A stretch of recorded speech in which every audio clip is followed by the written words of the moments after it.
बिस्मिल्लाहिर्रहमानिर्रहीम अस्सलाम वालेकुम नाज़रीन अवां सभिनी खे आवाज़ टीवी जी समूरी सथ पारा लख लख मुबारकूं जने ज़ाहिरा मुंहिंजे तरफ़ां बि सो ई ट्रांसमिशन हली रही है तव्हांखे ख़ुशामदीद चऊं था यकीनन तव्हां हिन वक़्तु सभु पंहिंजे घरनि में क़ुर्बानी करण में मसरूफ़ हूंदा ज़ाहिरा ही वॾी ईद जो मौक़ो आहे ऐं जेको पैगाम पाण सां खणी अचे पई उहो बि तमामु घणो अनमोल हुजे थो ऐं असां सभिनी खे उन ते अमल बि करणु घुरिजे लाज़मी बि आहे फ़र्ज़ बि आहे पर गॾोगॾु ज़ाहिरा असां पैगाम ॾियण जी बि कोशिशि कंदासीं ऐं उन में पाण खे बि ॻंढींदासीं त अक्सर करे ईदनि ते थींदो ईअं आहे त जेको बि असां माल क़ुर्बान कंदा आहियूं घरनि में पाण उनखे रखी छॾींदा आहियूं पर पैगाम असां इहो ई ॾियणु चाहींदासीं हिन प्लेटफॉर्म जे तवसुल सां त असांखे सभिनीनि ग़रीबनि खे जेके अफोर्ड नथा करे सघनि जंहिंजे घर में मानी जी अन्न जी खोट आहे उन्हनि खे असां उहा वधि खां वधि उन्हनि जी मदद कयूं हेल्प कयूं ऐं जेको गोश्त हुजे थो क़ुर्बानी जो उहो उन्हनि ताईं वधीक पुॼायूं।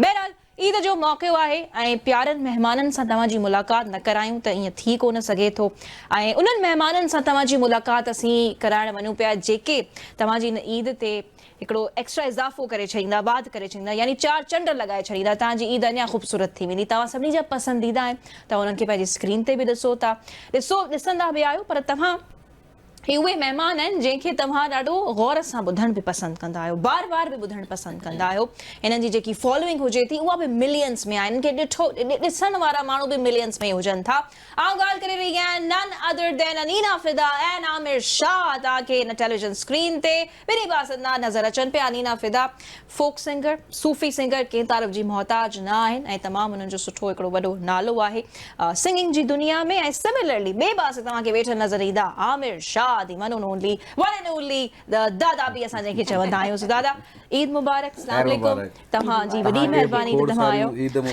ख़ैर मुबारक ऐं तव्हांजे सॼी आवाज़ टीवी जी टीम खे बि ख़ैर मुबारक बकरा ईद जूं खोड़ सारी मुबारक ख़ैर मुबारक दादा ख़ैर मुबारक ज़बरदस्त हिकिड़ो एक्सीलेंट मैसेज ॾिनो त माण्हू मोस्टली इन्हनि बकरा ईदुनि में फ्रिज भरे छॾींदा आहिनि फ्रिज भरे छॾींदा सो महिरबानी कयो फ्रिज न भरिजो बिल्कुलु आमिर भाई 6-7 महीना असां पाण ॾिठियूं आहिनि इहे शयूं अच्छा इन जो वधीक वरी कसूरवार जेके होम अप्लायंस वारा आहिनि न उहे बि आहिनि इहे ईद खां बकरा ईद खां 3 ॾींहं पहिरीं वरी 50% डिस्काउंट खणी छॾींदा आहिनि त अचो असांजा डीप फ्रीज़र ऐं फ्रिजिस वठो ॾिठा हूंदा मोस्टली स्कूटरनि ते बि डीप फ्रीज़र पिया खणी वञनि आहे पूरे साल हलाइणो आहे गोश्त सभिनी खे ईअं लॻंदो आहे त पूरो साल जेको आहे न मार्केट सॼी गोश्त खां ख़ाली हाणे बि अगरि सुपर मार्केट वञो तव्हांखे गोश्त वारो सॼो सेक्शन ख़ाली मिलंदो छो जो हुननि खे ख़बर आहे त सॼे साल जो कोटा त असांखे थी साल त ख़ैर कोन थो हली सघे पर गपल टाइम थी पियो हिकिड़ी इहा मुआशरे असांजी जी रियलिटी आहे पर ज़ाहिर कोशिशि बि कनि था काफ़ी माण्हू त पंहिंजो सुठे नमूने सां ईद कजे ऐं उन्हनि माण्हुनि ताईं पुॼाइजे जेके अफोर्ड नथा करे सघनि जेके वाक़ई ज़रूरतमंद आहिनि बेसिकली हिन ईद जो मक़सदु ई इहो आहे असां मुसलमान अगर सुन्नत इब्राहिमी ते अमल कयूं था बिल्कुलु ही असांजी वॾी ईद आहे हिनखे असीं वॾी ईद करे काउंट कंदा आहियूं त भाई वॾी ईद आहे छो हिन वॾी ईद जी क़ुर्बानी वॾी आहे इलाही हा त इन क़ुर्बानी जो जेको अलाह साईं जी तरफ़ खां हिकिड़ो सिस्टम आहे अगरि उन सिस्टम जे तहत ई पाण मुसलमान जेके आहियूं अच्छा इहे स्पेशली मूं हिकिड़ी ॿ ईद सऊदी अरब में बि कई आहे सो उते वरी सिस्टम ई ॿियो हूंदो आहे न क़ुर्बानी जो मतिलबु जीअं पाण वटि पाकिस्तानी में ईअं थींदो आहे तव्हां फजर पढ़ी आया पोइ कासाई खे ॻोल्हींदासीं कासाई खां पोइ गोश्त कटियो पहिरीं कटराईंदासीं ज़ेरांडी हुन मां कले जी साइड ते रखजांइ हा पहिरीं उहो खाइबो वरी बाक़ी जेको मेन भले उहा गांइ हुजे या बकरी हुजे उनजी मेन जेके शयूं हूंदियूं न उहे पाण पंहिंजे लाइ घर में सेव कंदासीं अवा चापू सुठे तरीक़े सां कटराइजां अदा रान जा जेको हिकिड़ो सिस्टम आहे पर ॿाहिरियनि मुल्कनि में ईअं थींदो आहे जो माण्हू छा कंदा आहिनि जो पंहिंजा पैसा ॾेई छॾींदा आहिनि पैसा ॾेई छॾियो पोइ हू तव्हांखे हिकिड़ो स्पेसिफिक गोश्त जो हिकिड़ो तव्हांखे हिसो ॾेई उहो तव्हांजे घर शाम जो पुॼाए वेंदा त वरी तव्हां जेका क़ुर्बानी कई पोइ भले तव्हां उठ कयो ढगी कई या बकरो कयो जेको बि कयो इहो हक़ीक़त में बेस्ट रूल इहो आहे मूंखे ॾाढी ख़ुशी थी त इहा उतां असांखे असल में इंस्पिरेशन बि उतां ई वठणु खपे हे जेको अलाइशूं था रखूं या सॼी गलियूं मोहल्ला ख़राब था थियनि उन सां ताउन थो फैलिजे बीमारियूं थियूं किथे ॾिसूं ई कोन था त बसि उते माण्हू ॾिसो था रस्तनि ते रोडनि ते मुआशरे जो हिसो आहियूं इन में बिल्कुलु 3-4 ॾींहं मां न निकिरंदी आहियां छो जो हिकिड़ो त असां पहिरियों ई नरम दिल जा माण्हू ॿियो वरी इहे अलाइशूं या रत पत शइ जेको आहे ॿाहिरि जे करे सो बहरहाल अचूं था वापसि इहे असां ॻाल्हियूं बि कंदासीं ज़ाहिरा पर ईद जो मौक़ो आहे तव्हां ॾिसो त ही मज़ेदार खाधा बि पिया आहिनि ऐं मां इहो बि ॿुधो आहे ऑफ कैमरा ख़बर पई त असांजा ॿई महिमान जेके आहिनि नाज़रीन हू सख़्तु क़िस्म जी डाइट करे रहिया आहिनि सो हीउ खाधो खाइण खां अवॉइड कंदा पर असां पोइ बि मुंहिंजी पूरी कोशिशि हूंदी त मां हिननि खे इलाज करे बि हीउ खाधो खारायां। टेंशन न खणो, तव्हां खाईंदा न इहो? असां ऑफ स्क्रीन कोन खाईंदा आहियूं, ऑन स्क्रीन खाईंदा आहियूं। ऑन स्क्रीन खाईंदा आहियो, दैट्स अमेजिंग, दैट्स सो बहरहाल अचूं था दी अनीना वटि। भई ईद जो मौक़ो आहे, वॾी ईद हुजे नंढी ईद हुजे, जेकी औरतुनि जी छोकिरियुनि जी तयारी हुजे थी आमिर भाई, त उहा त सेम ई हुजे थी, उनजो त मतिलबु को आहे ई न नेवर बदल। सो तव्हां कीअं ईद जी तयारी कयो पिया? ॿियो नंढपिण जी ईद ते बि अचूं था त कीअं तव्हांजी गुज़रंदी हुई? सो तव्हां खां शुरूआति करे वठूं था त ईद कीअं अक्सर तव्हांजी हूंदी आहे? तव्हां बि छा उन्हनि माण्हुनि में जेको समूरो ॾींहुं सुम्ही करे गुज़ारींदा आहियो या वाक़ई में ईद खे सही सां सेलिब्रेट कंदा आहियो? ईद अगरि असांजी नंढी ईद आहे त उहो त ॻोठ कंदा आहियूं, सियारो बि हूंदो आहे, सियारे में मज़ो बि हूंदो आहे। हीअ त गर्मियुनि जी कराची में हूंदी आहे, कराची नंढी ईद में मतिलबु इहो हमेशा सियारो कोन हूंदो आहे, 20 सालनि खां मतलब कोई भी थधी जेकी ईद है उहा ॻोठ कंदा आहियूं ऐं जेकी गरम ईद आहे उहा कराची में कंदा आहियूं। सो कराचीअ में त अक्सर इहो हूंदो आहे की तव्हां नमाज़ वग़ैरह पढ़ी पोइ वरी तव्हां मंझंदि जो सुम्ही पवंदा, शाम जो वरी पोइ अचणु वञणु थींदो आहे। सो महिमान अक्सर मूं ॾे ईंदा आहिनि, 3 ॾींहं मूं ॾे ईंदा आहिनि हिन ईद ते ख़ासि तौर ते। जे ॻोठ में आहियूं त पोइ त ज़ाहिर आहे वञिणो बि पवंदो आहे, न त हिन ईद ते मां सफ़ा न निकिरंदी आहियां हिन ईद ते ॿाहिरि। छा कंदा आहियो घर में? गोश्त संभाले रखंदा आहियो छा? न, गोश्त बि मुंहिंजो ॻोठ में ई कुर्बानी थींदी आहे, मुंहिंजे घर में फ्रिज में गोश्त न ईंदो आहे। त जेके महिमान ईंदा आहिनि उन्हनि खे पोइ साई भाॼी खाराईंदा आहियो? न, मां उन्हनि खे फिश खाराईंदी आहियां। बकरा ईद जी फिश हिसा जेके अचनि था असां ॾे, उहे जीअं जेके कुर्बानी कनि था उहे उन्हनि जा बि हिसा ईंदा आहिनि त उहो पाण बि खणी ईंदा आहिनि न महिमान, त उहे बि न त असां अक्सर त ॿाहिरां घुराईंदा आहियूं, गर्मी में पचाइण कोन थो थिए। मतिलबु इन में साफ़ ज़ाहिर थिए थो त तव्हां पंहिंजो किचन में कोन एंटर थियण पसंदि कंदा घणो न, हिन गर्मियुनि में न आहे पसंदि तव्हांखे? छा पचाईंदा आहियो? मां सभु कुझु पचाईंदी आहियां, ॾाढो ज़बरदस्त पचाईंदी आहियां। मां हर क़िस्म जो फूड पचाईंदी आहियां, कॉन्टिनेंटल, चाइनीज़, पाकिस्तानी, सिंधी, सभु। अच्छा सब तव्हांखे रेस्टोरेंट बि आहे न? रेस्टोरेंट बि आहे, मतिलबु ज़बरदस्त। तमामु सुठी ॻाल्हि आहे त असांजी औरतूं जेके ऑन्टरप्रेन्योर्स थियणु चाहिनि थियूं, तव्हां बि हिकिड़े ऑन्टरप्रेन्योर ई थियो न, तव्हांखे पंहिंजो रेस्टोरेंट जो बिज़नेस आहे। सो बहरहाल असां खाधे पीते जी ॻाल्हियुनि ते ज़रूरु ईंदासीं, त हीअ असांजी पसंदीदा शइ आहे। ऐं असां आमिर भाई खां बि पुछंदासीं त हुननि जी ईद कीअं गुज़रे पई, छा कंदा आहिनि, छो त ईद जो हिकिड़ो मौक़ो ॾाढो पुरमुसरत क़िस्म जो हुजे थो। असां सभु पंहिंजे फैमिलीज़ जे वेझो अची वञूं था, कुझु जेके रुठल माइट मिट आहिनि उन्हनि खे बि फ़ोन कॉल्स करण जी कोशिशि त ज़रूरु कंदा आहियूं, या वधि में वधि व्हाट्सएप ते हिकिड़ो जेको फोटो हूंदो आहे मैसेज वारो, उहो उन्हनि खे मोकिले छॾींदासीं। बहरहाल इन्हनि सभिनीनि ते असां खे अञा दिलचस्प कचहरी करणी आहे, but right after a short commercial break. नाज़रीन, ब्रेक खां पोइ फौरन असां तव्हांजी टेलीविजन स्क्रीन ते वरी हाज़िर थियूं था।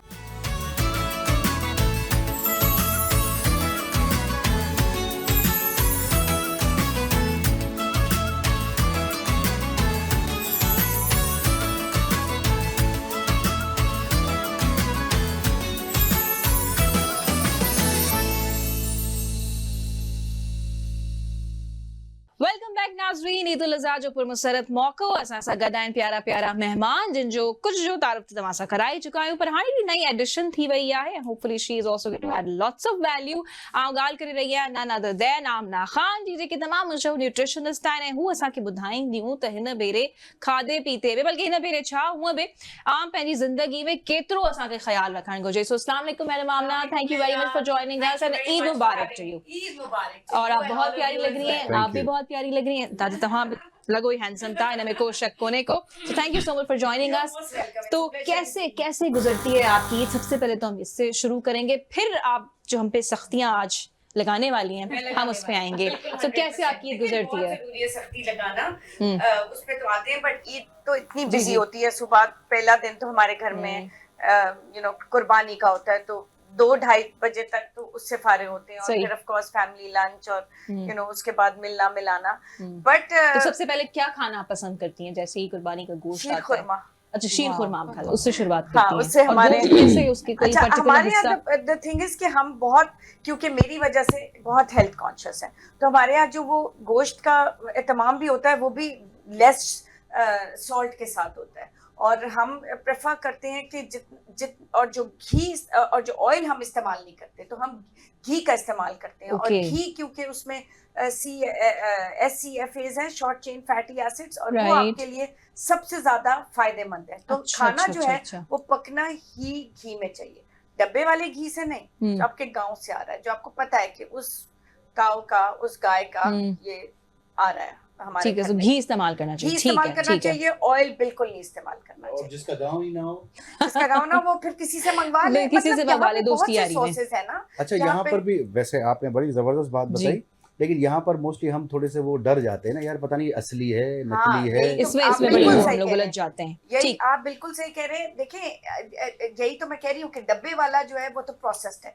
वो आपको पता है कि 50% सही है और 50% सही नहीं है, ठीक है।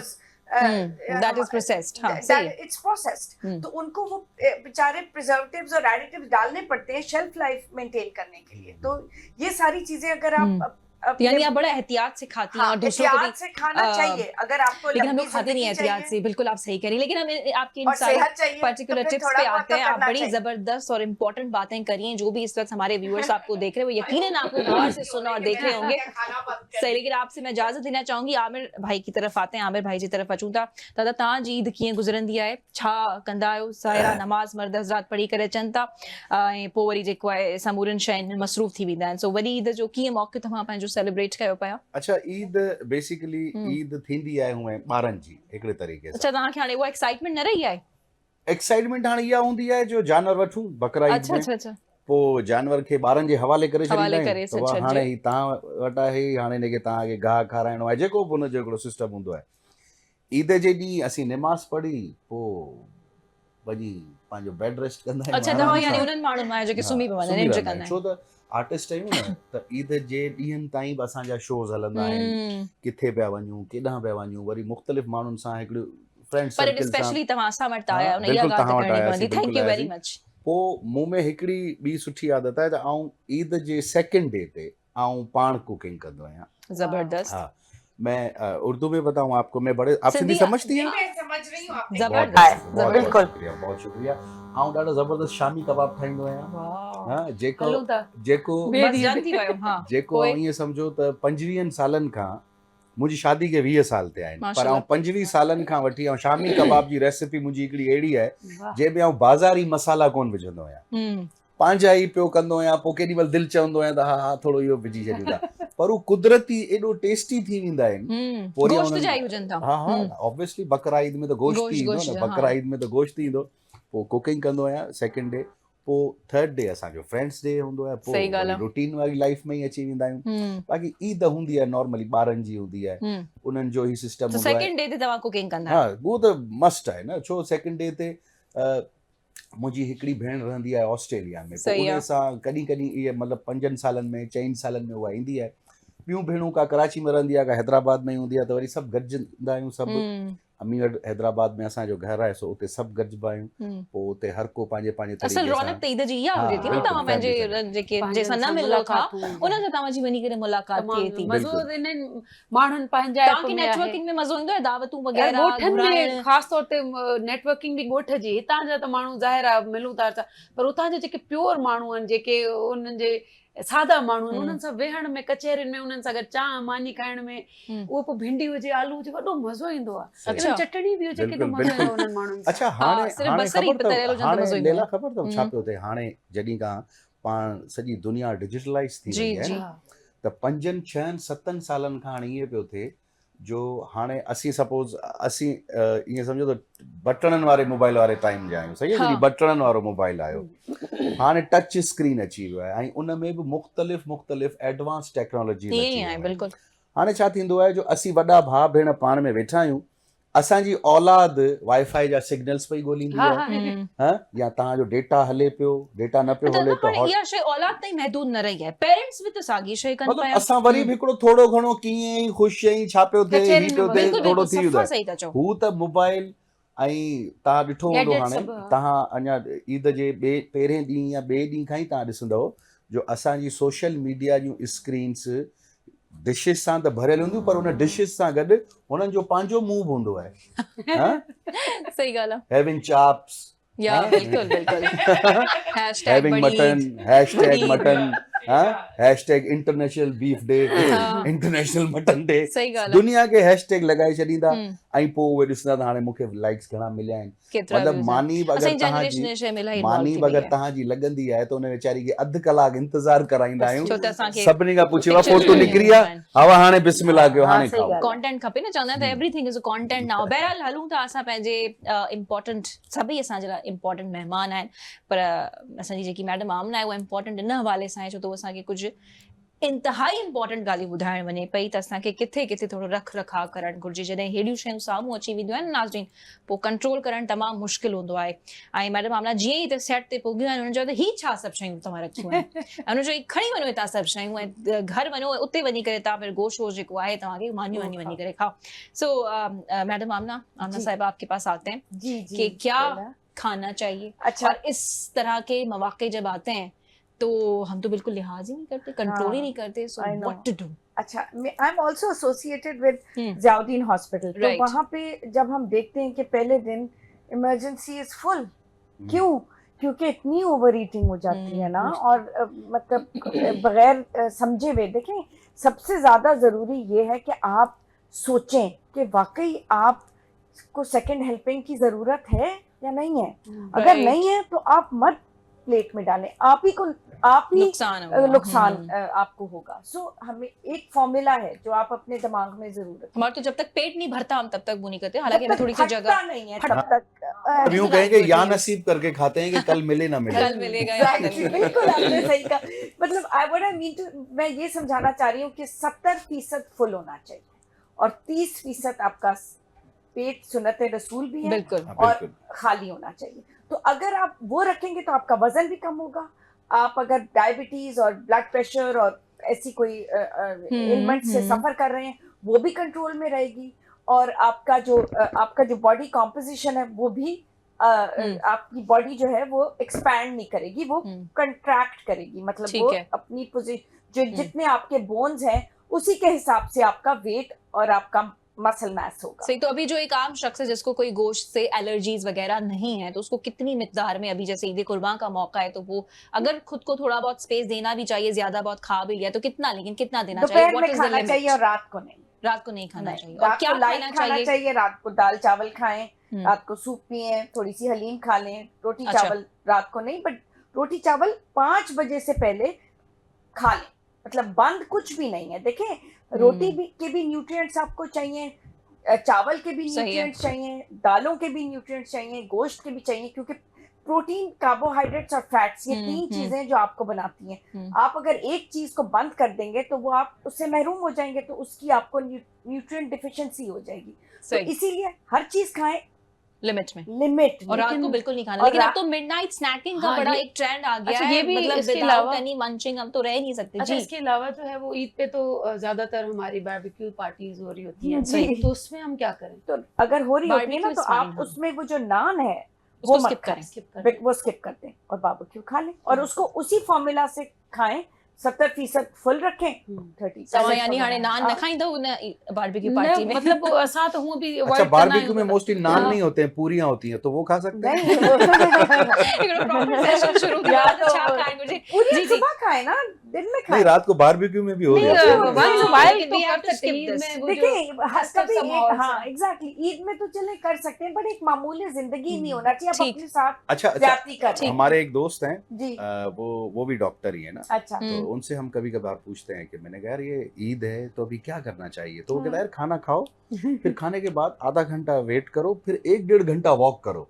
बिल्कुल सही तो कह रहे हैं। हाँ, तो हम वो उस प्रोसेस को हम अप्लाई करते हैं खुद पर। एग्जैक्टली। और मैं साथ ही साथ ईद का मौका है और ओवर ईटिंग, मतलब मेरे कहने से तो नहीं कोई मतलब खत्म होगी ना, तो मैं ये कहना चाहती हूँ कि अगर उन्होंने खा लिया अव्वल और पेट फट रहा है और ब्लोटेडनेस हो रही है और बदहजमी हो रही है, तो 1 चम्मच साबुत धनिया, 1 चम्मच साबुत जीरा, चुटकी भर अजवैन और 1 चम्मच सौंफ, ये 2 कप पानी में खूब 7-8 मिनट इसको उबालें। ठीक है, उबाल के इसको छान लें, और 2 sips during the meal and 2 to 3 sips after, जब खाना खत्म हो जाए, और फिर throughout the day. And what are its benefits? और उसे बिल्कुल पेट Clean हो हजम हो अच्छा, जाएगा, okay. सारा खाना अच्छा। हजम हो जाएगा। That's ये interesting. आयुर्वेदिक नेचुरल रेसिपी है। कोई आपको दवाई, हमारे यहाँ तो डॉक्टर्स 1 मिनट में दवाई लिख देते हैं, वो दवाई के इतने साइड इफेक्ट्स होते हैं। तो नेचुरल चीजों की तरफ जाएं, नेचुरल हर्ब्स का इस्तेमाल करें, वही वो ज्यादा उन्हीं से सही तो होता है। दवाइयां बन रही हैं। सही बात। ठीक है, चलिए इस बीच में एक गाना सुन लेते हैं। हमारी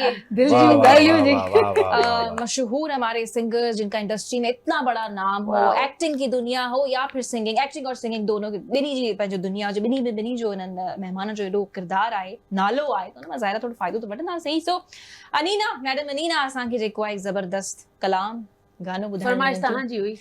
जी मां जेको ऑफ स्क्रीन मैं हिननि सां फरमाइश कई सवलो हुई। गानो आहे, ॾुखियो आहे? मूंखे सोलो आहे न, हिननि जे लाइ त सोलो आहे, सो थी वञे। ज़रूर। ऐं विदाउट म्यूज़िक ही असां जेको आहे बस हाणे त म्यूज़िक नाहे त पोइ हाणे जाड़ी बि जॻह असांजूं ताड़ियूं तव्हांखे म्यूज़िक ॾींदियूं, बिल्कुल वाह। ऐं तव्हांजो तव्हां जे तरीक़े सां ॻाईंदा त तव्हांखे म्यूज़िक जी ज़रूरत बि कोन्हे का। तव्हांजे लाइ चलो हिन दिल जो छा ॿुधायां, खोले मां यार ॻाल्हियूं, बचारी त नाहिन आहिनि हज़ार तव्हां बि जॉइन करे ॻाल्हियूं। सघो था। हिन दिल जो छा ॿुधायां, खोले मां यार ॻाल्हियूं, बचारी त नाहिन आहिनि हज़ार ॻाल्हियूं। हिन दिल जो छा ॿुधायां, ओवर टू यू दादा। हो सदमाई सूर सख्तियूं, कावड़ मलाल मूसा। जी हो सदमाई वाह, वाह। सूर सख्तियूं, कावड़ मलाल मूसा। सदमाई सूर सख्तियूं, कावड़ मलाल मूसा। दोहराई छो थो दिलबर से बार बार ॻाल्हियूं, बचारी त नाहिन आहिनि हज़ार ॻाल्हियूं। हिन दिल जो छा ॿुधायां, छा ॿुधायां, छा ॿुधायां। शॉर्ट तो कमर्शियल मूंसां जेके कयूं चांडोकीअ में वेही, सब याद मूंखे आहिनि से यादगार ॻाल्हियूं। टे चार ही त नाहिन आहिनि हज़ार ॻाल्हियूं। हिन दिल जो छा ॿुधायां। क्या बात है जी। जबरदस्त, छा त माहौल जुड़ी वियो। आपको समझ आया क्या गाया इन्होंने? नहीं, But you मैंने- enjoyed the- ये कह रहा है कि enjoyed the rhythm। Yeah, इस दिल की spirit. बातें आपको क्या बताऊं, ये एक दो बातें नहीं है, ये हजार बातें हैं। हजार आप बातें मना हैं। करिए ना, अच्छा, lovely, very ये nice। हम बकरा ईद में जबरदस्त अपने आवाजें अपने हैं पेट ये की तो। फीलिंग्स बता रहे थे कि हमारी दिल चाहता है कि हम खाएं। बकरे को हम हलाल करें। बिल्कुल। सो इहा कचहरी हलंदी रहंदी, ईअं ई तव्हांखे एंटरटेन कंदा हलंदासीं प्यारनि महिमाननि सां गॾु। ज़रूरु गॾोगॾु तव्हांखे ज़रूरी टिप्स बि असीं ॾींदा हलंदासीं। सो हिते शॉर्ट कमर्शियल ब्रेक, ऐं ब्रेक खां पोइ फौरन हाज़िर थियूं था।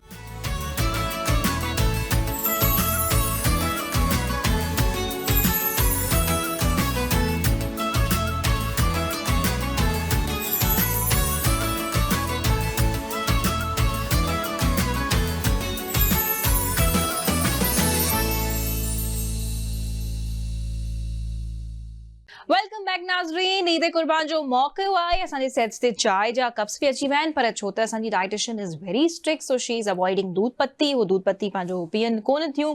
खीर ऐं पंहिंजो जेको पत्ती वारी असां चांहि अक्सर करे घरनि में ठाहींदा आहियूं। त इहो बि असां सुवाल उन्हनि जे आॾो थोरो रखी छॾियूं था। पोइ कुझु अदी अनीना जे लाइ बि असां वटि सुवाल आहिनि। So Amna ji, why are you avoiding tea? Because why do you avoid this? ये दूध पत्ती है ना, तो आपके कहने का मकसद ये है कि हमें नहीं, दूध पत्ती भी नहीं आप पीनी चाहिए? पी ओह सकते, गॉड। बिकॉज उसमें चीनी भी है और वो पक रही बगैर है। चीनी के? बगैर चीनी के बगैर दूध पक रहा है ना। जितनी प्रॉब्लम्स आजकल खवातीन में और मर्द हजरात में इंडाइजेशन की हो रही हैं, वो दूध की वजह से हो रही है। देखिए, दूध हमें तब तक जरूरत है जब तक हमारे बोन्स डेवलप हो रहे हैं। 18 साल मर्दों के लिए, 19 साल लड़कियों के लिए। उसके बाद आप दूध क्या दे रहा है आपको? कैल्शियम दे रहा है ना। मेजर सोर्स जो है वो कैल्शियम है। तो कैल्शियम आप दूसरे सोर्सेज से लें। पति तो बचपन से पीते आ रहे हैं। वही ना, तभी तो हम फिर मुश्किलें भी मुश्किलें तो आती मुश्किलात है ना। बढ़ती फिर जा रही हैं। जब वो इसको छोड़ते हैं तो फिर जाके कुछ लेट एज में हम जाके फिर जब डॉक्टर थोड़ी सी धमकी देता है तब हम जाके फटाफट छोड़। तो क्यों ना हम एक हेल्दी लाइफस्टाइल को सुबह अप्रोच उठते ही करें। सबसे पहले क्या सुबह पीना उठते चाहिए? साथ, जैसे अभी आमिर भाई कह रहे जी, थे कि जी। मैं सुबह गर्म पानी पीता हूँ, ऐसे इससे अच्छी चीज तो हो ही नहीं सकती। Okay. उठते साथ आप 2 ग्लास गर्म पानी बैठ के इत्मीनान से पिए। उससे क्या होगा कि जितनी Digestion, आपके गट के अंदर टॉक्सिन्स है ना, सही। जो जितनी बैड बैक्टीरिया और वो सब बैठा है, वो सब फ्लश आउट हो जाएगा Okay. आपकी पूरी बॉडी से। तो ने पर cells ॾिसो जो न असां पी करे ऐं पोइ तव्हांखे ॿुधूं था हम पी सेल्स जो है वो रीजनरेट करेंगे अपने आप को। राइट हम So, देखें अगर ये कोई काम नहीं कॉफी कर रहे हैं मशरूब कुछ में है, जी। उसको हम छोड़ भी नहीं पाते। चाय इस तरह की कोई चीज है नहीं तो ग्रीन टी पिए हैं, there are normal black alternatives T we should पिए go हैं। for, no? आमना जी वो डेवलप नहीं हो रहा टेस्ट डेवलप नहीं हो मैं रहा। आपको एक रेसिपी दूं, जी, आप जी, जी। नॉर्मल पत्ती वाली चाय काली, ठीक है। उसके अंदर जरा सा इंग्लिश टी वही, हाँ। और उसके अंदर थोड़ा सा नींबू निचोड़ लें और थोड़ा सा शहद डाल लें, इतनी मजे की वो हो जाएगी आपको, वो टेस्ट कैफीन डेवलप हो जाएगा। हाँ सही। टेस्ट डेवलप हो जाएगा। तने पिया जब वो बीमार होते हैं मैं तब आपको पीते एक हैं, बिल्कुल रिसर्च ठीक है। बताऊं, हाँ। अमेरिका में सबसे leading university Harvard university of Right. Public health, वो लोग रिसर्चेस निकालते हैं। और अभी उन्होंने एक लेटेस्ट रिसर्च, एक साइंटिस्ट का मैं एक इंटरव्यू सुन रही थी, उसने कहा कि हमने ये रिसर्च निकाली है कि या कितना कैंसर अब हर किसी को हो रहा है। वो कह रहे हैं ये चाय, काली चाय कैंसर को भी प्रोटेक्ट कर सकती है। वाह। सो ये बड़े फवायद हैं इसके। खैर थोड़ी सी ना तैयारी पे आ जाते हैं कि हम खवातीन जैसे ईद पे तैयारियां हाँ, वगैरह कर रही बिल्कुल। होती है, टिप्स और आपकी सख्तियां तो हम सुनते ही रहेंगे, हाँ, और बिल्कुल। इंशाल्लाह उन पे हम अमल करने की पूरी इंशाल्लाह। कोशिश करेंगे। जो जेके असां ॾिसंदड़ आहिनि नाज़रीन, जेके ॿुधाइनि पियूं आमना साहिबा तमामु टिप्स असांखे जेके ॾियनि पियूं तमामु इंपॉर्टेंट आहिनि, सभिनी खे फॉलो करणु घुरिजनि। बसि इहो आहे त कंसिस्टेंसी जो वॾो मसइलो हुजे थो, हिकिड़े ई मतिलबु असां पैटर्न में न हलणु ॾाढो मुश्किल थी वञे थो। ॿ ॾींहं कोशिशि कयूं था, वरी 3 ॾींहं ते विसरी वञे थो। ईअं तव्हां सां थींदो आहे, थोरो तयारी ते अची वञूं था, हिकु वारी ॻाल्हियूं त थी वयूं, तयारी तव्हांजी कीअं थिए थी या पंहिंजो तव्हां लाइफस्टाइल कीअं मेंटेन कयो था? लाइफस्टाइल मतलब मां मुर्गन ग़िज़ाऊं शुरू खां वठी पॉरेज वो थी वियो मॉर्निंग में, या राति में बेसण जी मानी थी वई, उन सां गॾु कुझु चिकन या मीट, वाइट मीट कुझु बि, त उहो मूंखां माना वॾो गोश्त असांजे घर में हूअं ई कॾहिं बि कोन थो पचे। ॿार बि नथा खाइनि। ऐं जीअं मैडम ॻाल्हि करे पई त लैक्टोस जी ॻाल्हि करे पई, त उहो ॿार 13 सालनि खां पोइ चवनि था, पर असां कोई नंढा ॿार थोड़ी जो तव्हां असांखे खीर जे लाइ त तंग कयो। और वो बच्चे में बता रहे होते हैं कि दूध जो है वो बच्चों के लिए होता है, हमारे लिए नहीं होता। ऐं असांखे पंहिंजा अब्बा ॾाॾा ॿुधाईंदा हुआ त खीर जो गिलास राति जो पियो। हाणे इहा सम्झ, हाणे ज़ाहिर आहे नयूं नयूं जेके बि तयारी ईद जी त तव्हांखे ॿुधायमि त छा वठंदा आहियो, केतिरा सूट्स वठंदा आहियो, न वठंदा आहियो? यार असांखे त ऑल द ईयर असांजा नया कपिड़ा त हर दफ़ा ठहंदा रहंदा आहिनि, छो जो असां म्यूज़िक में असांखे त हर दफ़ा नयो नयो खपंदा आहिनि। एतिरा कपिड़ा थी आहिनि, यकीन कयो हाणे अलमारियुनि में जॻह कोन्हे न, फ्लैट जो बि दिलि नथो चाहे। पोइ बि चवंदा आहियो त यार कपिड़ा ई न आहिनि। उन्हनि खे इहे वीचारा हज़रत मूंखे वाकई लॻंदो आहे पंहिंजो कीअं तयारी कजे या किथां पंहिंजो ॻोल्हजनि, या इहा शिकायत हूंदी आहे हाणे त हीअ आहे ई कोन्हे, या मूंखे हिन इवेंट जे लाइ जेको आहे नओं जोड़ो खपे, या तव्हां रिपीट करण में बि बिलीव कंदा अच्छा, आहियो? मां हिकिड़ी तव्हांखे सुठी ॻाल्हि इहो ॿुधायां कि तव्हां जॾहिं वन कलर वठंदा आहियो या प्लेन कलर्स वठंदा आहियो, उनखे तव्हां डिफरेंट शयुनि सां वापराए सघो था। जीअं मां मथां ब्लेज़र पातो आहे, ब्लेज़र पाए छॾियो, या इन सां गॾु ही अगरि अलॻि सां बि पाए था छॾियो त तव्हांखे मतिलबु ही 4 5 6 दफ़ा बि हली थो वञे। इवन तव्हां डिफरेंट डिफरेंट इन ते ट्राई करे सघो था। ऐं हिकिड़ो स्पेसिफिकली हिकिड़ो ईद जो जोड़ो थो थिए, तव्हांखे टिप्स ॾेई रही आहे त जेकॾहिं तव्हां सम्झो था त तव्हांजी अलमारी में सेफ में त कबट में कपिड़ा ई कोन्हनि के, जॻह ई कोन्हे का, ऐं तव्हांजो सुभाणे ते इवेंट पे आहे त पोइ छा करणु घुरिजे, त उहो ॿुधाइनि पियूं। तव्हां वटि का सॉलिड कलर जी ड्रेस आहे, वरी मथां को ब्लेज़र पाए छॾियो जीअं हिननि पातो आहे, दुपट्टो पाए छॾियो, उन ते डिफरेंट दुपट्टा पाए सघो था, उन ते तव्हां मतिलबु ईअं हूंदो आहे कि असांखे ईअं कंदा आहियूं त हिकिड़ो कोई बि सॉलिड कलर्स जेके बि आहिनि 5 6 वठी करे उन ते डिफरेंट डिफरेंट शयूं ट्राई कंदा आहियूं स्टेज जे हिसाब सां। हूअं बि आम ज़िंदगी में बि अॼुकल्ह इहो ई थो हले, जीन्स ट्राउज़र्स वग़ैरह, पर ही जेके ही कलर्स आहिनि इहे हमेशह सां कम हलंदा बि आहिनि सालो साल, असांजा ख़राब बि कपिड़ा कोन था थियनि। घणा कपिड़ा वठण ते बि इत्तेफ़ाक़ न आहे कंदी आहियां, पर इहो आहे कि ज़रूरत हूंदी आहे औरत खे, या जेको असांजो मीडिया आहे उनमें असांखे घणी ज़रूरत हुजे थी। बिल्कुलु। सो हलूं था आमिर भाई जी तरफ़, ऐं असां ऑफ स्क्रीन उन्हनि खे रिक्वेस्ट करे रहियासीं, इनफैक्ट आमना साहिब वरी उनखे रिक्वेस्ट कनि पियूं तव्हां पंहिंजे ख़ूबसूरत ऐं मधुर आवाज़ में कुझु असांखे ॿुधायो, छो त नीना अदी खे तसी ॿुधी वरितोसीं, ऐं हाणे टर्न आहे none other than Aamir Shah aka दादा एज़ वेल। सो अच्छा, ये ईद जेका आहे असांजी जी बकरा ईद, इन में असां ज़ाहिरी ॻाल्हि आहे त वॾी ईद त असीं शुमार थिए थी, पर हिन ईद में असांजी कामयाबी जी पाण खे सेलिब्रेशन करणु खपे, छो ही ईद असीं पाकिस्तानी हिकिड़े तरीक़े सां खटिया पियूं। अच्छा, तो हिन ईद में असांखे असांजी पाकिस्तान आर्मी बिल्कुलु उन्हनि खे बि भेटा पेश करणु घुरिजे, असांखे कामयाबी ॾियारी, सॼी दुनिया में असांजो नालो फ़ख्र सां रोशन थियो। हिकिड़ो पाकिस्तान पाकिस्तान जो हिकिड़ो अलॻि इम्प्रेशन हूंदो, अलॻि इम्पैक्ट हूंदो माण्हुनि जे दिमाग़नि में, पर अल्हम्दुलिल्लाह हिन ईद असांखे डबल ख़ुशी ॾिनी। त आऊं शुरूआती पाकिस्तान जो हिकिड़ो ख़ूबसूरत गानो आहे जेको मुंहिंजो इलाही फेवरेट आहे। सो अगर मैडम भाई प्लीज, गाना गाने में भी बड़ी एनर्जी। बिल्कुल बिल्कुल बिल्कुल, उसके लिए ये सारी चीजें पढ़ी हुई, लेकिन बहरहाल ये तो मैंने उनको मना कर दिया मैडम ने। ओ बढ़ना है आगे हर कदम, जब तक है दम में दम, बढ़ना है आगे हर कदम, जब तक है दम में दम, होगी कभी हिम्मत न कम,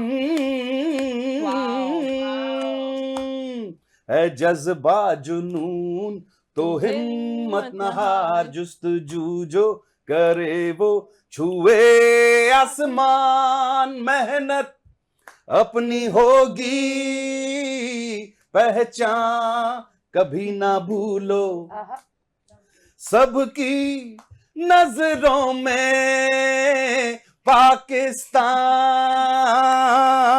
कभी ना भूलो, अरे सारा जहां है हमारा, पाकिस्तान है हमारा, पाकिस्तान जिंदाबाद। जबरदस्ती। अब एक और भी हमने सुनना है, ये गाना गाया। हाँ बिल्कुल बिल्कुल सिंकिंग बिल्कुल सही हो रहा है, बिल्कुल जैसे सही। भी फरमाइश गदी करे था फरमाइश वाह, वाह, फरमाइश वाह। जी है मूंखे किशोर दा जो कुछ ॿुधायो। ओह वाह वाह, किशोर बेसिकली मेरे बहुत ही फेवरेट हैं। अच्छा। लेकिन मैं किशोर गाऊंगा तो ये यूट्यूब वो पर अक्सर करे दादा ये ये भी यूट्यूब हूंदो पर आहे। अपलोड नहीं कर सकेंगे। हाँ अक्सर करे ये भी हूंदो आहे त के को सिंगर तव्हांजे दिमाग़ में एतिरो त स्टक थी वेंदो आहे, उन मां एतिरो तव्हां इंस्पायर्ड फील कंदा आहियो जो तव्हां पंहिंजे ॻाइण में बि उनजी इंस्पिरेशन वठी करे उहो अंदाज़ अपनाइण जी कोशिश कंदा आहियो। तव्हांजी ज़िंदगी में केरु आहे या किशोर ख़बर अथव छा आहे, असां हिकिड़े तरीक़े सां बॉलीवुड फॉलोवर्स आहियूं, न चाहींदे बि असीं आहियूं।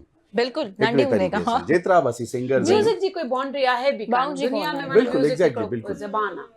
त मुंहिंजो जेको फादर हो वो पॉलिटिकल माण्हू हो, त बाबा जेल में ऑन ऑफ वेंदो रहंदो न, नंढड़ा हूंदासीं असीं, ऐं 3 में हूंदोसि या 4th क्लास में हूंदोसि, पोइ कॾहिं कॾहिं बाबा 11-12 महीननि जे लाइ जेल वेंदो हलियो न, त पोइ अच्छा फैमिली जूं सभु पोड़ियूं पकियूं वेठियूं हूंदियूं, पोइ तॾहिं रेडियो वारो ज़मानो हूंदो, पोइ आकाशवाणी पियो हलंदो या जेको पियो हलंदो, पोइ उन में गाना सॼो ॾींहुं इहे ई पिया हलंदा।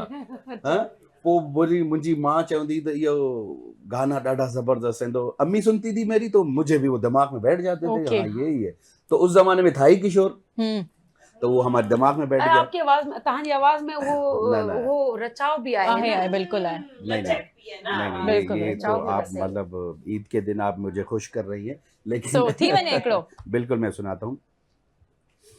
ओ रिम झिम गिरे सावन, वाओ, सुलग सुलग जाए मन, भीगे आज इस मौसम में, लगी कैसी ये अगन, रिम झिम गिरे सावन, ब्यूटीफुल, सुलग सुलग जाए मन, भीगे आज इस मौसम में, लगी कैसी ये अगन, रिम झिम गिरे सावन, महफिल में कैसे कह दे किसी से, दिल बंध रहा है वाओ, एक अजनबी से, क्या कहना, हाय करे अब क्या जतन, सुलग सुलग जाए मन, भीगे आज इस मौसम में, लगी कैसी ये अगन, रिम झिम गिरे सावन। Thank you. Amazing, मतलब दिल न पई चए त ही पंहिंजो आवाज़ जेको आहे What a voice. कुझु आवाज़ूं जेके हूंदियूं आहिनि उहो तव्हांखे रूह सां कनेक्ट कंदियूं आहिनि। ऐं तव्हांजी पसंदीदा आवाज़ केरु आहे सिंगर तव्हांजो जंहिंखे तव्हां इलाही पुछो फॉलो था? कंदा हुजो? अच्छा मूंखे जेको बि सुठो ॻाए थो न, पोइ भली उहो नंढो आर्टिस्ट आहे या वॾो स्टार आहे, सूफ़ी त मूंखे घणो अट्रैक्ट कंदो आहे शुरू खां वठी। जीअं तव्हांजो डेवलप थियल आहे टेस्ट इन हर सॉन्ग्स सां मुंहिंजो सूफ़ीअ सां डेवलप बिल्कुलु आहे, थियल आहे। बिल्कुलु उस्ताद मोहम्मद जुमन, उस्ताद माना बाबा मुंहिंजो ॿुधंदो उहो रेडियो वारो ज़मानो, वाह, त वाह। असांखे बि ज़हन में उहे शयूं उनजे करे मां उन सां घणो ऑब्सेस्ड आहियां। ठीकु आहे। बाक़ी जेकी बि सुहिणियूं आवाज़ूं आहिनि उहे सभु कमाल जूं आहिनि। ज़बरदस्त। तो ख़ैर हिते असीं शॉर्ट कमर्शियल ब्रेक वठंदासीं ऐं ब्रेक खां पोइ ज़ाहिर है ॾाढी हिकु मज़ेदार गुफ्तगू भी हले पई, ॿिए पासे हमारा फ़ाइदा भी हो रहा है कि आप भी हमारे साथ हैं, तव्हां बि असां सां गॾु आहियो, फ़ाइदो बि थिए थो, केतिरो खाइणु घुरिजे केतिरो न खाइणु घुरिजे, ऐं ॿियो एतिरो प्यारी ख़ूबसूरत आवाज़ूं बि असां सां गॾु आहिनि। सो बहरहाल हिते शॉर्ट कमर्शियल ब्रेक, ऐं ब्रेक खां पोइ फौरन असां तव्हांजी टेलीविजन स्क्रीन ते वरी हाज़िर थियूं। वाह।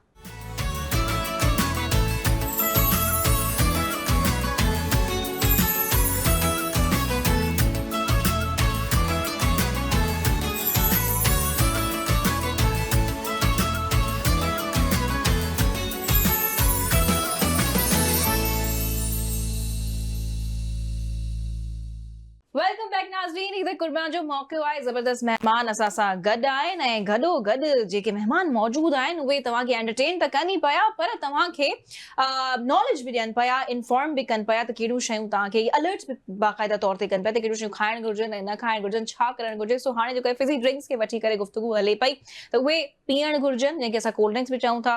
अक्सर करे पार्टीज़ में इवेंट्स में अगरि उहे न हुजनि त ज़ाहिर असांजो त गुज़ारो ई मुश्किल हूंदो आहे, त पोइ छा उनजा ऑल्टरनेटिव्स मौजूद हैं? यही सवाल आपसे रखना चाहेंगे कि लैला बिल्कुल ड्रिंक्स में ये फ्री फिजी ड्रिंक्स तो कैलोरीज यानी और अच्छा, लेकिन साथ साथ ये भी बताइएगा कि now we have drinks available with zero sugar, Yes, तो वो भी डेंजरस है। ट्रस्टवर्दी No, या फिर नहीं? they're मतलब ये not. तो बड़ा डिसअपॉइंटिंग जवाब दे दिया आपने। चले ठीक है, तो क्या करना चाहिए? मैं बहुत कॉशियस हूँ और मैं आपके नाजरीन को आपके चैनल के तवज्जुह से बताना चाहूंगी कि ये अपने लिए हम कुल्हाड़ी मार रहे हैं अपने अच्छा, ऊपर, यू नो। अच्छा। ये इतनी फिजी ड्रिंक्स लोग हर खाने के साथ एक मैं नाम नहीं लेना चाहती ड्रिंक्स की, बट आजकल हाँ, तो मतलब वो भी ड्रिंक्स आ गई हैं, एनर्जी ड्रिंक्स। वो तो प्रूव हो गया है कि इट कॉजेज ब्रेन कंकशन इन young teenage children, right. You know. UK में या, ये या, बहुत या, से केसेस उन्होंने यू नो बताया है। ये मतलब साइंटिफिक रिसर्च है, कोई छुपी हुई बात नहीं है। जो इसका अमेरिकन जर्नल है ऑफ मेडिसिन, उसमें आप गूगल करके देखें, आपको पता चलेगा। सो हम क्यों नहीं सेहतमंद जिंदगी गुजार सकते? हम क्यों नहीं अच्छी चीजें ऑप्शन कर सकते? हम अगर हमने फिजी ड्रिंक पीनी है तो आप सोडा ले लें, उसमें थोड़ा सा नींबू डाल लें, उसमें थोड़े से मिंट पुदीने के पत्ते डाल लें और उसमें थोड़ी सी गुड़ डाल लें बजाय चीनी के, और उसको ब्लेंड कर लें। मैं कहती हूँ आप कुछ और नहीं पिएंगे, आपको वो फिजी ड्रिंक का मजा भी आ जाएगा, क्योंकि और वो लेमन के साथ आप उस देखिए थोड़ा सा अच्छी सेहत के लिए, अच्छे मेंटल हेल्थ के लिए, ये सारी चीजें हमारे मेंटल हेल्थ को भी सुकून देती हैं हमें। हाँ, और आजकल तो हर कोई, किसी को एंजाइटी हो रही होती है, हर कोई सफर कर रहा होता है, तो ये मीठे से तो एंजाइटी और बढ़ती है। तो अच्छा, स्ट्रेस ईटिंग भी है ना एक, that is also terminology used, तो उसमें तो पता ही नहीं चलता, हम खाते रहते हैं। और एंजाइटी को कैसे कम करें? कम करें, मीठा चीनी बंद कर दें, आपका स्ट्रेस 70% नीचे चला जाएगा। अच्छा आमना, मेरा एक सवाल और मैग्नीशियम का सप्लीमेंट मेरा एक जी आमिर भाई बताएं। बिल्कुल, आपने हमें ये तो चले, हम बड़े अच्छे स्टूडेंट्स भी हैं, हम हमेशा टीचर्स की बातों को फॉलो भी करते हैं, तो आज आप हमने बहुत अच्छी चीजें बताई। अब ये बताएं कि बकरा ईद पे ज्यादा मीट पे ध्यान देना चाहिए या बीफ पे ध्यान देना चाहिए? देखिए, मटन पे ध्यान देना चाहिए, अच्छा, बेसिकली। और वो भी आप अपनी प्लेट में जब जो अपना पीस आपने लेना है वो आप डाल लें, लेकिन फिर उस प्लेट को दोबारा मत भरें कुछ। और फिर वो जो कुछ भी नहीं होगा, जो सास और अम्मा थोड़ा सा और उनको क्या गए? उनको कहे कि नहीं, उनको कहे कि मैंने डाला है ना, आप मतलब अम्मा और सास को हम एवरी ईयर कमजोर हो गए हो, सारा दिन काम करते हो, एक और खाओ। अब मैं उनको क्या कहूँ? बस यही तो बात है ना, यही वजह से वो तो प्यार में कर रहे हैं। लेकिन आपने कैसे अपने पर्सनल एक्सपीरियंस से बताएं, हाउ डिड यू कंट्रोल दैट? यानी आपका भी जाहिर है घर है, तो उसमें आप इस तरह की चीजों पे कैसे कंट्रोल करती हैं? हमारे यहाँ जरा सा स्ट्रिक्ट है, मैं अपने बच्चों के साथ वेरी स्ट्रिक्ट। आपको ड्रिंक्स वगैरह नहीं पीने देती? उनको मैंने फास्ट फूड की तरफ ही नहीं किया, तो उनको आदत ही नहीं पड़ी। अच्छा, मतलब वो खा लेते हैं अब, लेकिन वो कभी कभार। तो उनको मीठे में आप क्या देती हैं? और मैं खुद पकाती हूँ घर में, मुझे बहुत शौक है, तो मैं जब उनके लिए उनको मैंने इतना वो कर दिया है कि वो घर कहते हैं हमने घर आके खाना खाना है, वो बाहर नहीं खाते।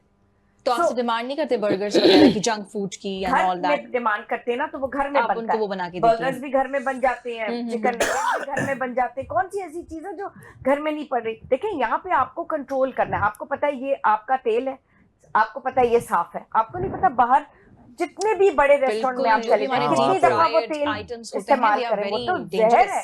वो तो इंसेक्ट्स की बहुत वो होती है, बहुत और अनहाइजीनिक। फिर मैं आपको ये बताऊं, हमारे यहाँ बिजली की प्रॉब्लम है। जो बाहर के रेस्टोरेंट्स हैं, बड़े रेस्टोरेंट्स हैं, वो वहां पे बिजली चली गई तो वो जो गोश्त फ्रीजर में है वो वही आपको बना के दे देंगे, उससे आपको poisoning हो जाएगी। बिल्कुल सही। फ्रोजन आइटम्स भी तो आ गए हैं अब तो, यानी खाना पकाना बहुत ज्यादा कम हो गया है। और आजकल सही, तो सही, सही। सोशल मीडिया और प्रिंट मीडिया ने इतना हमारा माइंड क्लियर कर दिया है। अब तो कहीं कहीं पर बकरे और भैंस के अलावा भी बहुत सारे हमारे सारी जानवर चीजें आ रही हैं, हैं। उनके गोश्त भी खिला देते हैं। Exactly, देखिए ना। हाँ? और ये मैं आपको बहुत स्ट्रांगली एग्जैक्टली बता रही हूँ, बिकॉज मैं बहुत से बड़े बड़े होटल्स हैं, मैं नाम नहीं लूंगी, जो सऊदी अरेबिया और दुबई में है, मैं उनकी कंसल्टेंट हूँ। जब मैं उनके किचन में जाती हूँ और मैं सोचती हूँ कि ये बाहर जो लोग इनके नाम के लिए आए हैं, वो किचन में ये हो रहा है। जी। तो अच्छा, बाहर भी यही हो रहा है? बाहर भी यही हो रहा है। हाँ, बाहर से Okay. सारी पैसे बना रहे हैं ना सब, है ना, एंड रिजल्ट क्या है फ्राइड होटल का, items and to all make that, money. The processed food Yeah, specially वहीं से processed तो food, एक्चुअली वहीं से processed आया है। oils.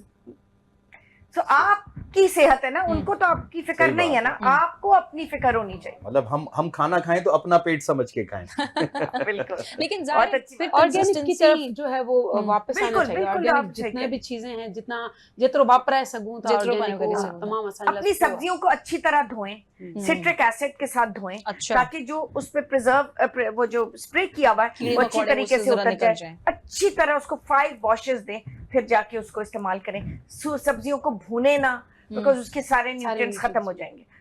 बिल्कुल जैसे stir fried Chinese style, even desi मसाले right. अगर आप डाल रहे हैं, बट हल्का पकाएं, सही। ज्यादा उसको हीट ना दें। ठीक ठीक। सो अदी ने जेको मैडम ॿुधाइनि पयूं उन ते अमल थी वेंदो कि न? असां मुश्किल मुंहिंजो आहे।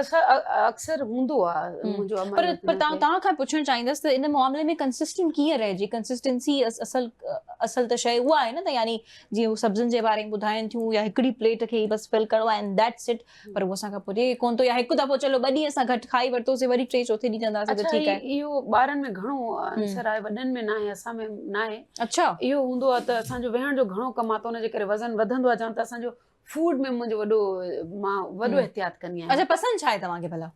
मूंखे पंहिंजी सिंधी जेकी बि खुराकूं आहिनि, कहिड़ो नाला खणो, नाला अच्छा, खणो। दाल चांवर ॾाढो वणंदो आहे मूंखे, भिंडी मानी, हुन सां गॾु अंडा को बॉइल। खाधो तव्हांखे फॉर लाइफ खाइणो पवे त उहो कहिड़ो खाधो खाईंदा? फॉर लाइफ खाइणो पए त आई डोंट थिंक कि कोई बि हिकिड़ी शइ ते असां रही था सघूं, बोर नहीं, हिकिड़ो इमेजिनरी क्वेश्चन आहे न तव्हांजे लाइ। किसी भी एक डिश पे आपको चटनी गुजारा मानी, करना पड़े for life, so what would that सावा मिर्च ऐं फुदने जी चटणी। हाँ, अच्छा।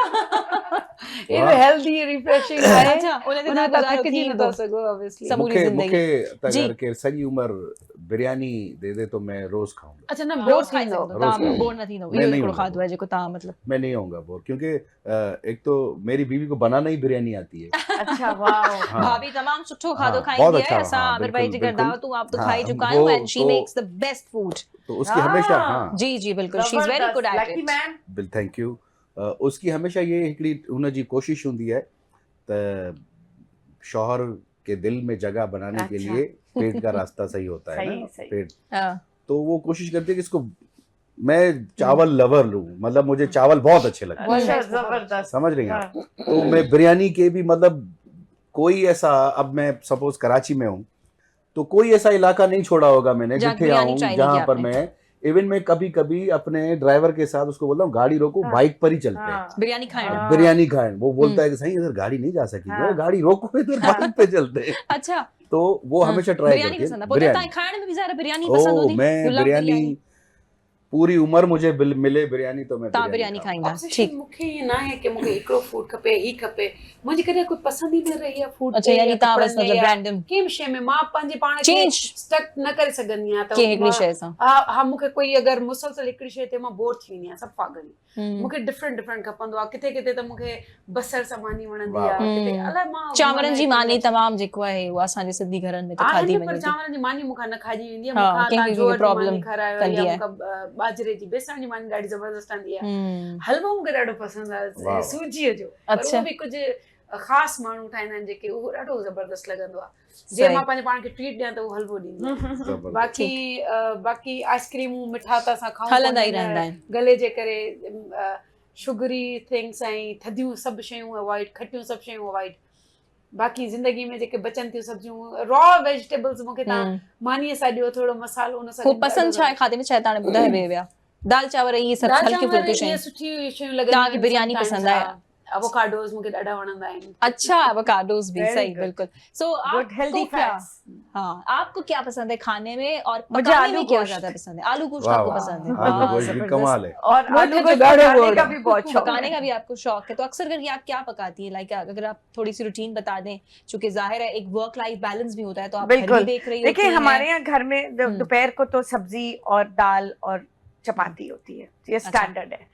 बिकॉज जितना ज्यादा particular menu for week for a day या कुछ इस तरह से डिजाइन या ब्लेंडेड भी जैसे होता है घरों में? कितनी दालें हैं और दालें हमारे लिए प्रोटीन पैदा करती हैं, और बहुत पावरफुल प्रोटीन है। मतलब उनका जो ग्रामेज, जो उनका लेवल ऑफ प्रोटीन जो आपको दालों से मिलता है, वो आपको मतलब किसी और चीज से इतना ज्यादा नहीं मिलता। सो दाल और सब्जी और सलाद तो मस्ट है दोपहर को। और लाइट भी है, गर्मी देखे ना कितनी है। लेकिन मोस्ट ऑफ द कहा जाता है कि दाल के साथ चिकन फिले होना एक जरूरी होता है। नहीं, ये गलत आपको कहा है। अच्छा। दाल आपको लेग्यूम्स आपको बहुत दे देता है प्रोटीन, तो आपको प्रोटीन और कार्ब्स और दोनों में से मिल रहे होते हैं।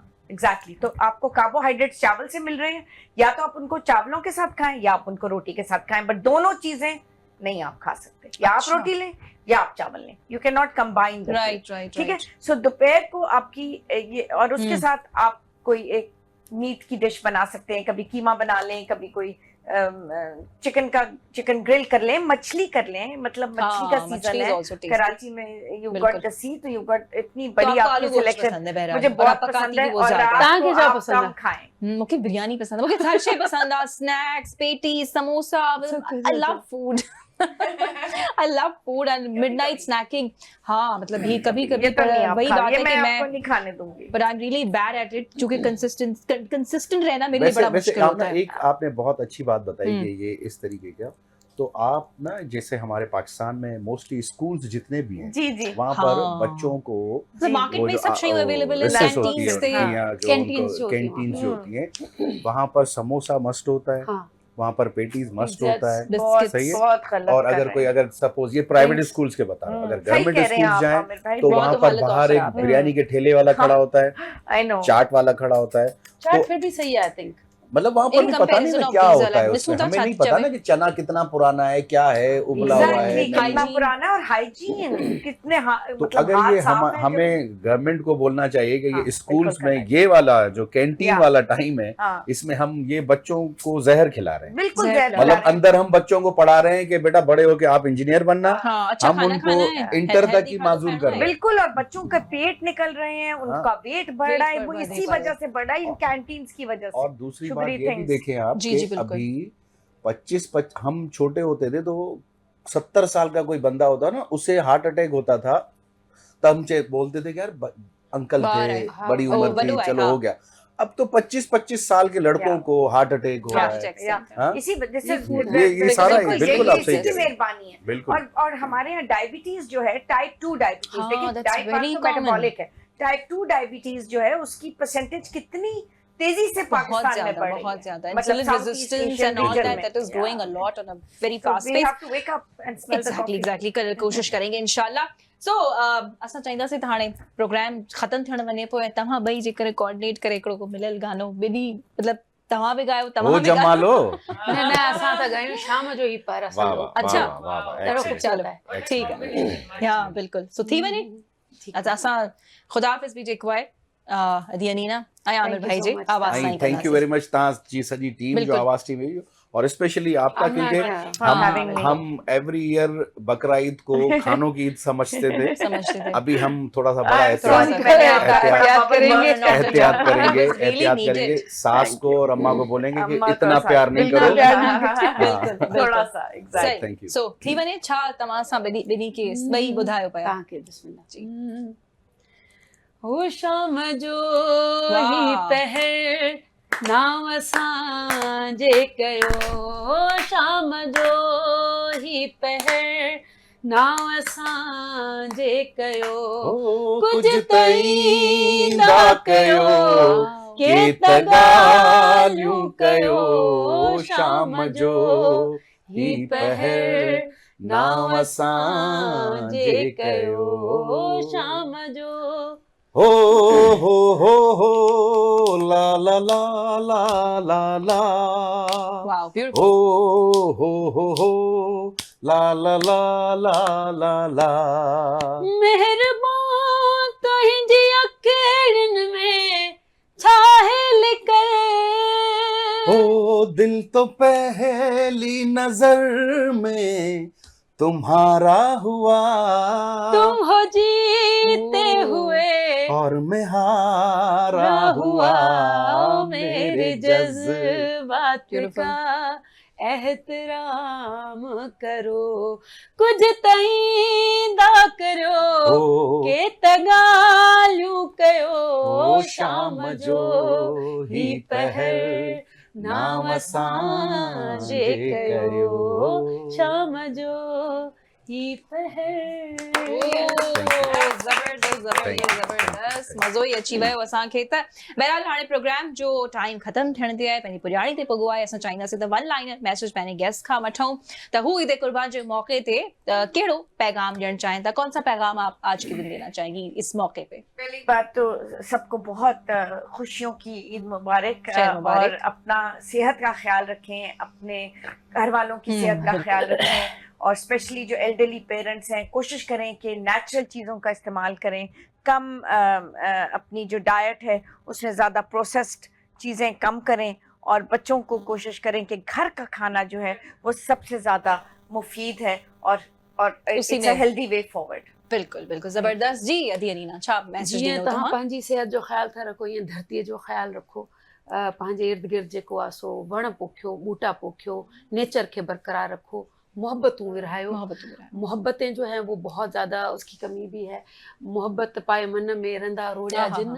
जिन जो सराफन अण तोरियो ये ऐं कुल्फत रखी मन में सन्ही कती जिन तिन जो सराफन दुको ई दाखिल सही जी बिल्कुल बहुत खूबसूरत मुंहिंजो मैसेज इहो आहे त भई 365 ॾींहं आहिनि ॾींहं में साल में सो उन में 364 डेज़ जेके आहिनि उहे पंहिंजी हेल्थ जो ख़्यालु रखो बकरा ईद अथव साल में हिकिड़ो दफ़ो ईंदी आहे दिलि खोले खाओ अल्लाह ख़ैर करे पंहिंजो पेट सम्झी खाओ ॿुधव ऐं वधीक फ्रिज न भरियो जेतिरो तव्हां में कैपेसिटी आहे जेतिरी तव्हां में गुंजाइश आहे ओतिरो ई खाओ वरी वॉक कयो पंहिंजो ख्यालु रखो ऐं हिकिड़ो दफ़ो वरी तव्हां सभिनि खे खोड़ सारियूं बिल्कुल सो तव्हां सभिनी टिनी जी महिरबानी अदी अदीना और आपका भी बहुत शुक्रिया कि आप भी आई मैडम आमना ताज भी दादा thank you so much for your precious time तीनों मेहमान आप हमारे लिए बहुत ही खास थे आपने जो है हमें बहुत सारी चीज़ें बताई बातें बताई तमाम खोड़ सारो इंफॉर्मेटिव ॻाल्हियूं तव्हां असांखे ॿुधायूं पए ऐं गॾोगॾु जेकी एंटरटेनमेंट हुई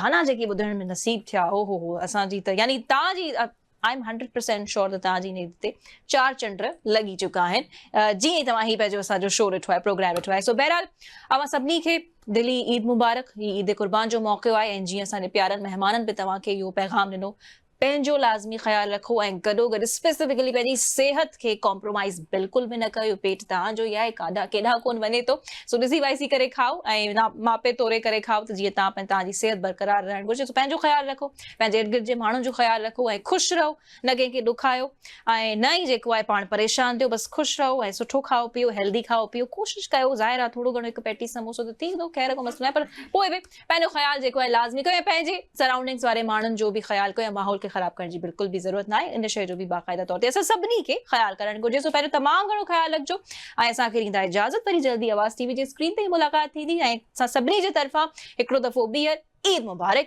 अल्लाह हाफ़िज़।